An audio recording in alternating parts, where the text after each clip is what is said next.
충북도와 한국보건산업진흥원이 공동 주최하는 바이오 코리아 2017이 12일부터 14일까지 서울 코엑스에서 개최됩니다. 바이오 코리아 2017은 바이오 산업의 육성을 위해 2006년부터 개최되고 있으며 올해는 45개국 650여 개 기업과 관람객 2만여 명이 참여할 예정입니다. 올해 행사는 컨퍼런스, 비즈니스 포럼, 산업전시회, 기업 설명회 등 다양한 프로그램이 진행됩니다. 이시종 지사는 개회사에서 충북 전역을 바이오벨트로 묶어 우리나라가 바이오 헬스 산업 7대 강국으로 도약하는 데 충북이 앞장서 나가겠다고 말했습니다. 제천 국제 한방 바이오 산업 엑스포 조직위는 서울 충북학사 소회의실에서 국내 여행사 관계자들을 초청해 설명회를 개최했습니다.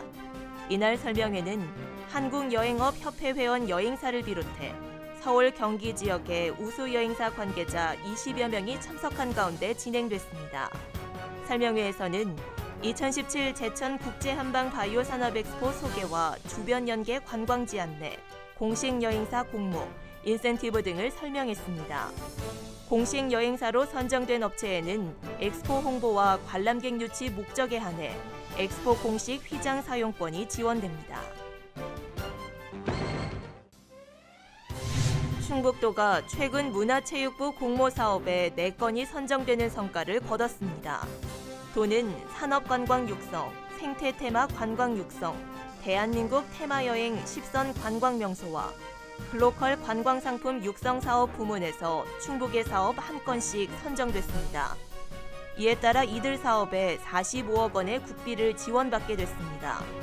도 관계자는 선정된 공모 사업을 내실 있게 추진해 관광업계는 물론 도민 모두에게 혜택이 돌아갈 수 있도록 하겠다고 말했습니다. 충북도가 고양해강 정비와 생태하천 조성 등에 올해 225억 원을 투입합니다. 대표적으로 청주 무심천과 제천 장평천이 올해 안에 산책로와 자전거 도로를 정비하고 생태관찰 데크수질 정화습지, 어류 서식지 등을 갖춘 친환경 휴식 공간으로 다시 태어나게 됩니다. 도는 올해 사업비 225억 원 가운데 176억 원을 이미 해당 시군에 교부했습니다. 알림마당입니다. 충주시가 농어완전기금을 활용해 농림축산물 가격안정 지원 사업을 올해 처음 시행합니다.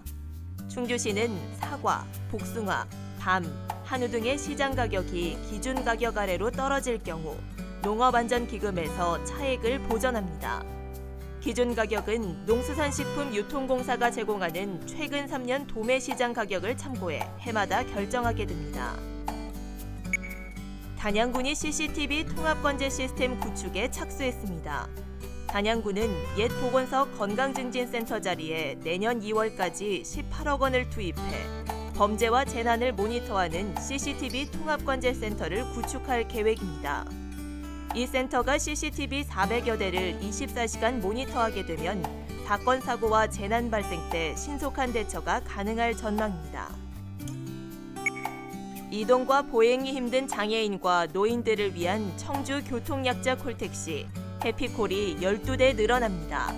청주시는 오는 7월부터 개인 택시 12대를 휠체어를 타지 않은 교통약자 전용 택시로 운행하기로 했습니다. 장애인 콜택시의 이용요금은 기본요금 2,000원에 요금 상한선은 4,000원으로 일반 택시보다 거리에 따라 최대 75% 정도 저렴합니다.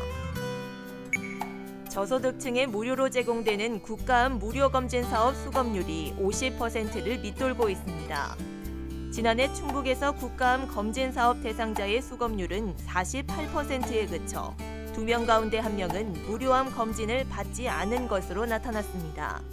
지역별로는 제천의 수검률이 58.6%로 전국에서 가장 높았고 증평이 43%로 가장 낮았습니다.